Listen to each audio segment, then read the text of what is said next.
Hello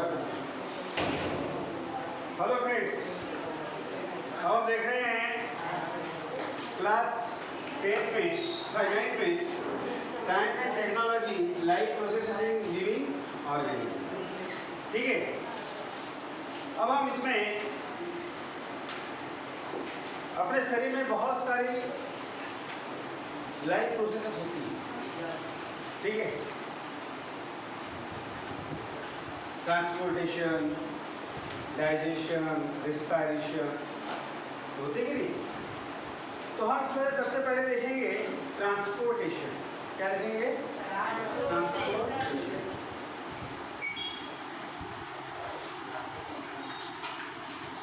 हम बोलते हैं ना ट्रांसपोर्टेशन, इन शब्दों का उपयोग हम कई बार आपको सुन होंगे। अपने को कोई वस्तु अलग लेके जाना है, ठीक है, तो हम ट्रांसपोर्ट में जाते हैं, ट्रक से कोई वस्तु पहुँचाते कि नहीं। उसी प्रकार से digested food and oxygen inhaled by lungs is transported to the every cell of human body. अपने शरीर में जो डाइजेस्टेड फूड होता है, ठीक है, और उससे जो मिनरल्स वगैरह निकलते हैं या ऑक्सीजन भी होते हैं, तो ये क्या होते हैं, पूरे शरीर में ट्रांसपोर्ट करते हैं कि नहीं हम लोग, मतलब सेल्स तक पहुंचाते हैं कि नहीं, सेल्स तक पहुंचाते हैं। ठीक है, उसी प्रकार से फार्मर की जो है, अगर वेल से या डैम से पानी चैनल के माध्यम से वो क्या काम करता है, पानी पहुंचाने का काम करता है। तो उसी प्रकार से हमारे शरीर में भी, मतलब ऑर्गेनिजम्स के बॉडी में भी ऐसे ही सिस्टम लगी। ठीक है, अब इसके बाद में the food absorb by digestive system is converted into energy. हमारे जो फूड जो लेते हैं कार्बोहाइड्रेट्स वगैरह, उसका कन्वर्सन काय में होता है, एनर्जी। अगर आपको खाना ही नहीं दिया जाए तो आपको एनर्जी बनेगी क्या? हाँ,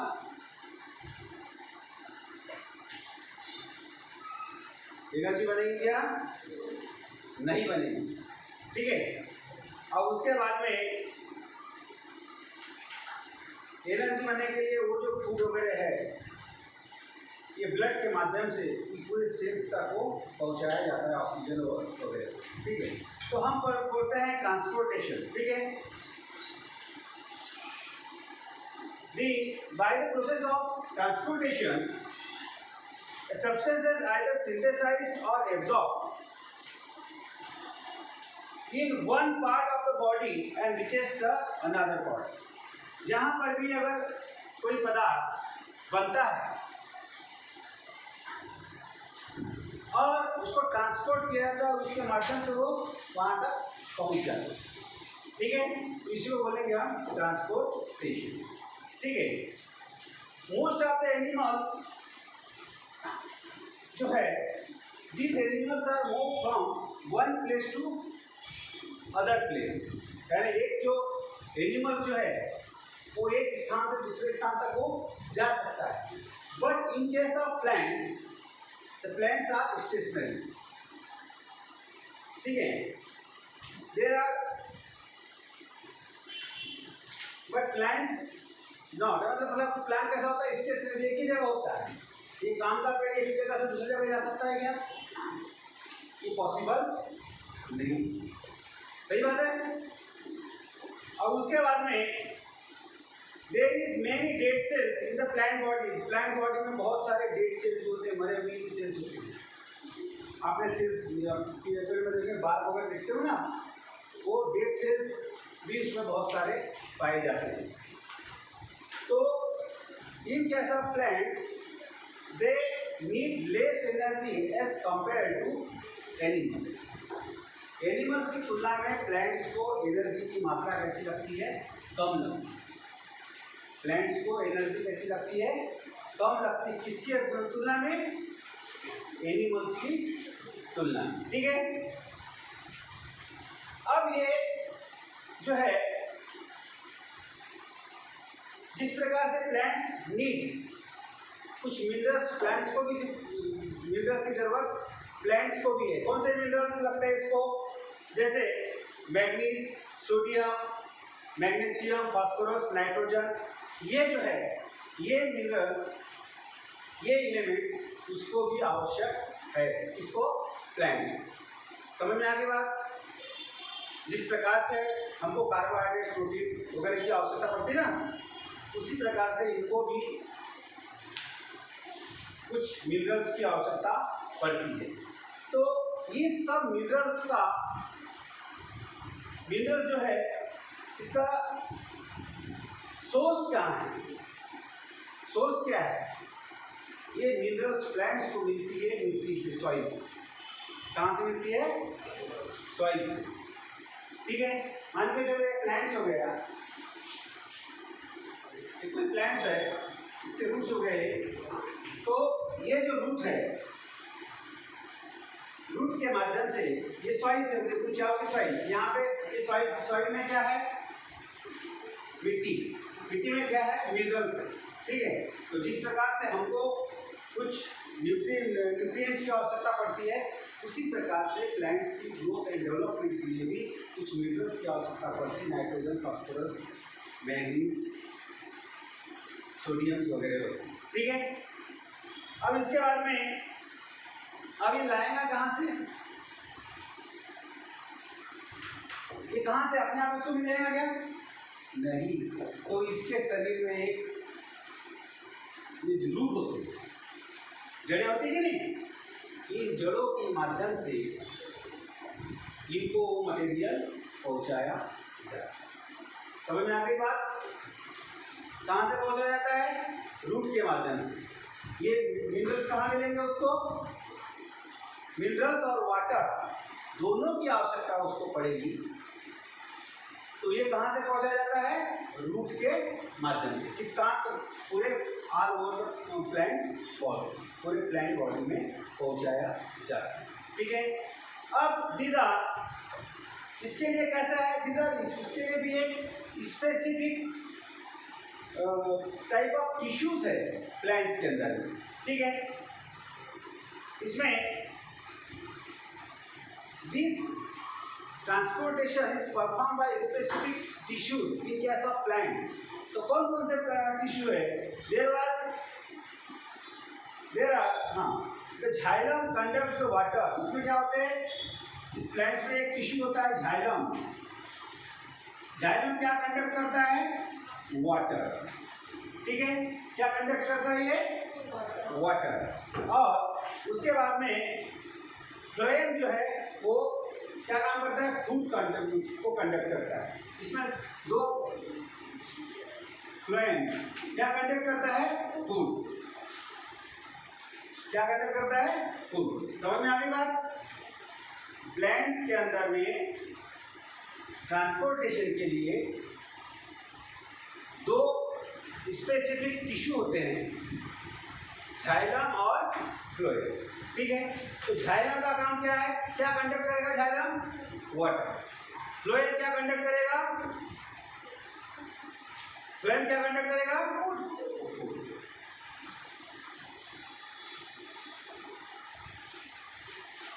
उसके बाद में अब ये होता है कि नहीं होता ऐसा, ये देखने के लिए एक प्रैक्टिकल करके देखे हमने। बाय द वे, एक बालसम प्लांट लिए। कौन सा प्लांट? बालसम। तुम्हारे बुक्स में दिया है ना डायग्राम्स? ठीक है, बालसम प्लांट्स। ठीक है, एक बालसम प्लांट्स लाएगा, बालसम या फिर दूसरा ट्यूबरोज। ठीक है, तो इसके लिए एक बालसम प्लांट लाए, उसकी जड़ों को मस्त धो लिए। धोने के बाद में उसको बीकर में रख दिए। एक बीकर लिए और उस बीकर में कुछ स्टेन लिए। स्टेन मतलब रंगीन पदार्थ। ठीक है, कौन सा पदार्थ है वो? सैफरीन या ईओसी।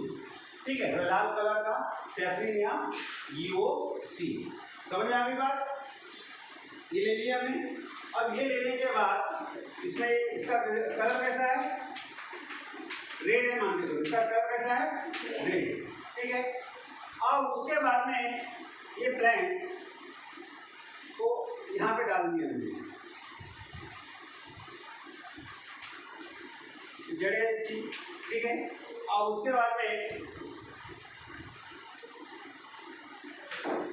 इसकी कुछ पत्तियां होती है,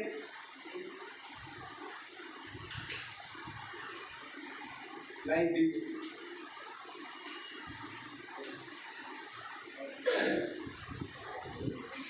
ऐसी मान लीजिए पत्तियां इसकी। ठीक है, लीव्स है। अब इस लीव्स में अपने को एक वेन की तरह लगी दिखती ना लाइनिंग, तो उसको बोलते हैं वेन।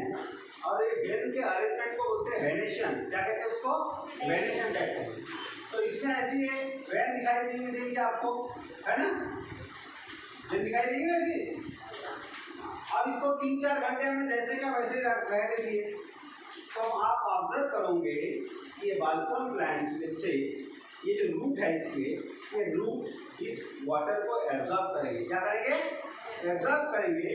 और बाद में इसका भी थोड़ा सा लाल सा अपने को नजर आएगा, और उसकी जो पत्तियाँ की जो वेन है, पत्ती की जो क्या है ये वेन है, इस वेन में अपने को कौन सा कलर नजर आएगा? रेड कलर आ जाएगा नजर। ये जो पत्तियों की जो वेन है ना यहाँ पे, इन वेन्स का जो वेन है, वेन कौन से कलर में आ जाएंगी? ये रेड कलर, रेड कलर में दिखाई दे। समझ में आ गई बात? हाँ, अरे ट्रांसपोर्टेशन हुआ यहाँ से वाटर का। ठीक है, जाइलम के द्वारा। और वो एक्चुअली पुस्तक में लिखा है, बुक्स में लिखा है, पर एक्चुअली होता है कि नहीं ये देखने के लिए हमको प्रैक्टिकल करना पड़ा। तो बाल्सम प्लांट्स को लिए, बाल्सम प्लांट्स को धो के इस बीकर में रख दिए, और ये बीकर है, बीकर, और ये है यहाँ पे कौन सा लिक्विड लिया हमने? यूओसी, यहाँ यूओसी सॉल्यूशन, यहाँ सैफरिन। ठीक है, यूओसी सॉल्यूशन। ठीक है, इसका कलर कैसा है? रेड है। कैसा कलर इसका? रेड। मतलब पहले तो यहाँ पे रेड केस नहीं था, लेकिन उसके बाद में इसमें डुबाने के बाद 2-3 घंटे रहने के बाद इसका कलर कैसा हो गया? रेड हो गया। समझ में आ गई बात? यहाँ समझ में आ गई बात? तो हमने भी क्या सीखे कि प्लांट्स के अंदर में भी ट्रांसपोर्टेशन होता है। ठीक है, तो ट्रांसपोर्टेशन किस किस का हो रहा है? फूड का और वाटर का। ठीक है, तो वाटर और फूड का ट्रांसपोर्टेशन करने के लिए स्पेसिफिक टिश्यू होते हैं। इसमें प्लांट्स में कौन कौन से होते हैं? वो जाइलम और फ्लोएम। जाइलम क्या कंडक्ट करता है? जोर से बोलो। क्या करता है? वाटर। फ्लोएम क्या कंडक्ट करता है? समझ आ गई बात यहाँ तक? अब इसके बाद में देखते हैं, इसमें डायग्राम बनाना पड़ेगा।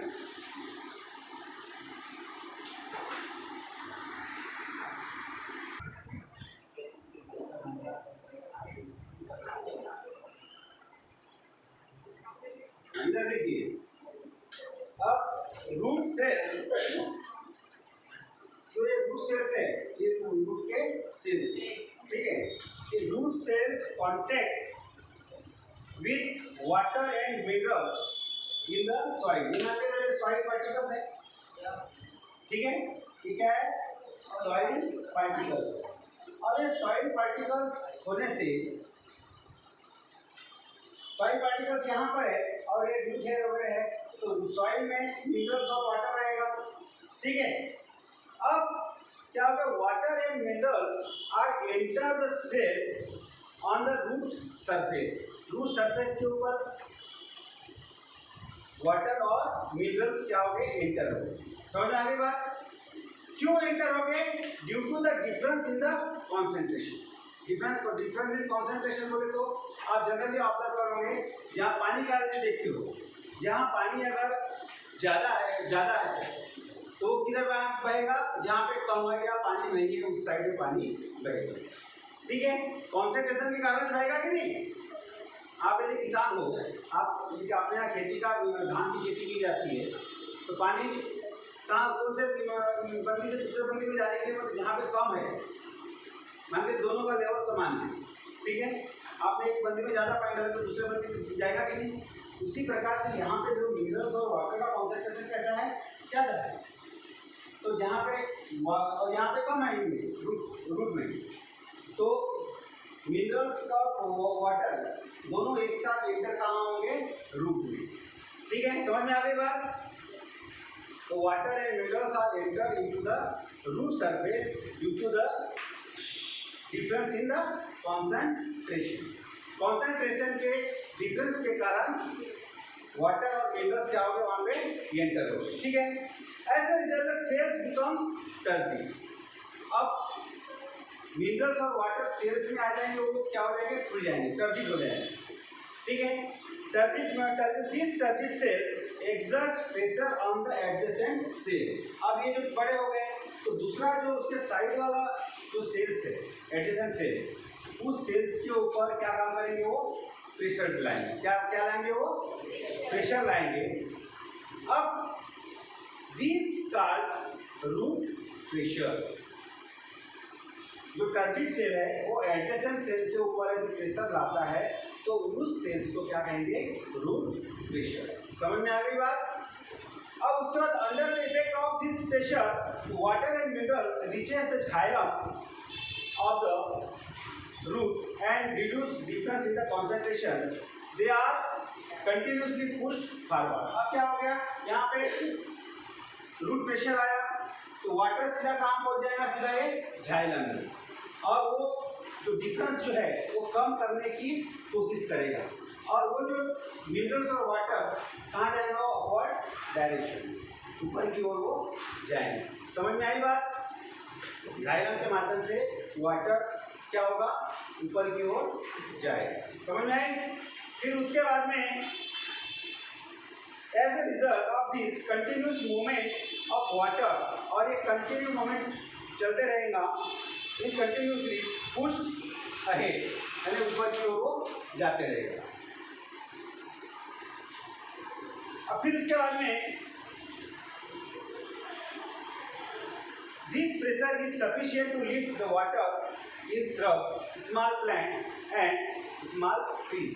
ये सिस्टम जो है छोटे श्रब्स के लिए, मतलब 2-3 फीट के जो ऊंचे होते हैं घास वगैरह, उसके लिए या पौधों के लिए, या स्मॉल ट्री के लिए,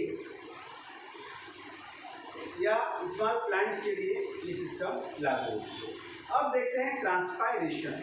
क्या देखेंगे अब, ट्रांसपायरेशन। ट्रांसपायरेशन यानी क्या होता है, आपने इसके पहले वाले क्लासों में पढ़े होंगे, देखा था प्रैक्टिकल, देखा एक प्लांट्स को अगर आपने क्या काम कर दिए, पॉलीथीन से ढक दिए और रात भर रहने दिए, क्या होगा, ये उस झिल्ली से ढक दिए, तो झिल्ली के ऊपर कुछ बूंदें दिखाई देगी पानी की, क्या वो कहाँ का पानी है, प्लांट्स के अंदर। तो कहने का मतलब यह है कि प्लांट से पानी का बाहर निकलना वाटर वेपर के रूप में, दैट इज कॉल्ड ट्रांसपायरेशन। समझ में आ गई बात। पानी का बाहर निकलना प्लांट से, उसको बोलते हैं ट्रांसपायरेशन। अब ये होता कैसे देखिए, ये जो एक प्लांट्स है, ठीक है, जो भी प्लांट्स होगा,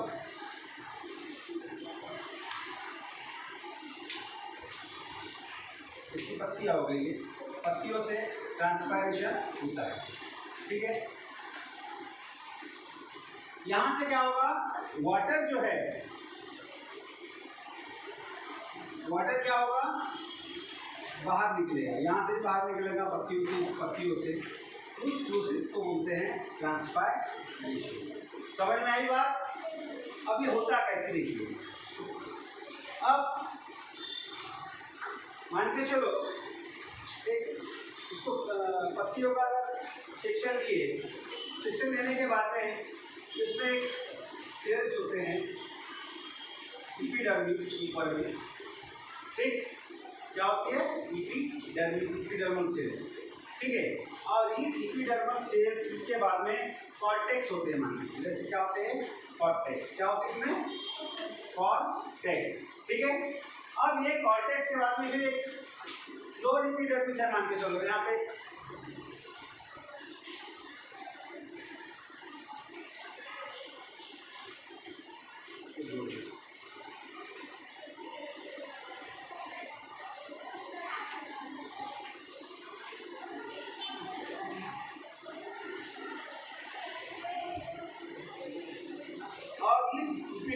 के पास एक होता है स्टोमेटल ओपनिंग। स्टोमेटा होता है यहाँ पे,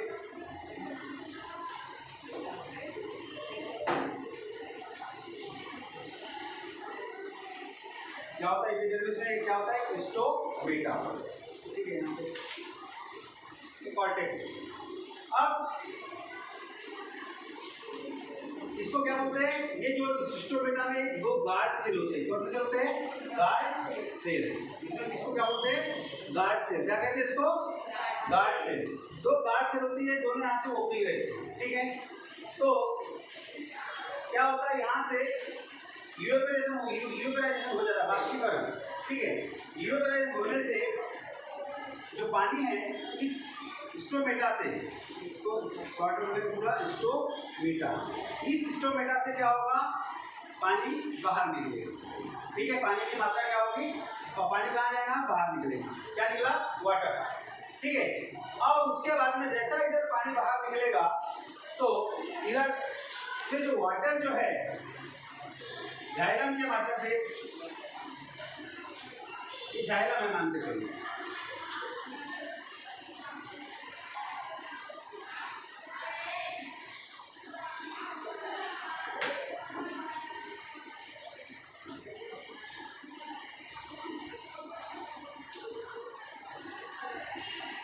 इधर देखिए, ये जब यहाँ से पानी निकलेंगे, वाटर वेपर निकलेंगे, तो यहाँ की पानी की मात्रा कम होगी, पानी की मात्रा कम होगी नहीं।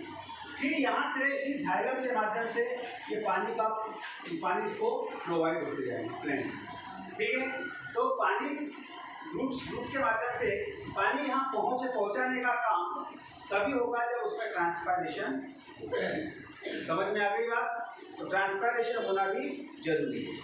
तो अरे पानी की मात्रा वाटर वेपर के रूप में बाहर निकलना मतलब क्या कहलाता है? ट्रांसपायरेशन। समझ में आई बात? उसके बाद में अगर आप जानकारी के लिए बता दूं कि जो ओक ट्री जो होता है releases 1,51,000 litres of water into the atmosphere in the air by the process of transpiration. एक ओक ट्री जो होता है, ओक